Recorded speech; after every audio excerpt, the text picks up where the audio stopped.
జోగులాంబ గద్వాల జిల్లా అష్టాదశ శక్తి పీఠాలలో 5వ శక్తిపీఠం తెలంగాణ రాష్ట్రంలో ఏకైక శక్తిపీఠమైన ఆలంపూర్ శ్రీ జోగులాంబ బాల బ్రహ్మేశ్వర స్వామి ఆలయాలను ఆంధ్రప్రదేశ్ మాజీ ముఖ్యమంత్రి నారా చంద్రబాబు నాయుడు కోడలు నారా బ్రాహ్మణి దర్శించుకున్నారు. జోగులాంబ అమ్మవారి వార్షిక బ్రహ్మోత్సవాల సందర్భంగా ఆంధ్రప్రదేశ్ మాజీ ముఖ్యమంత్రి నారా చంద్రబాబు నాయుడు కోడలు నారా బ్రాహ్మణి ఆలయాలను దర్శించుకుని ప్రత్యేక పూజలు చేశారు. ముందుగా ఆలయ అర్చకులు పూర్ణకుంభ స్వాగతం పలికారు.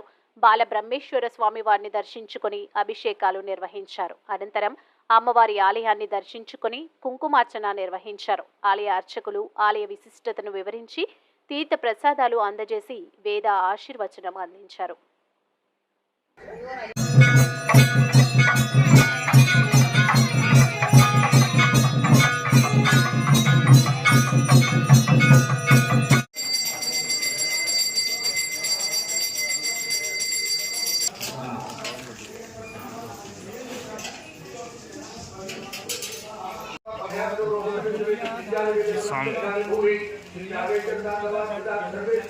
సార్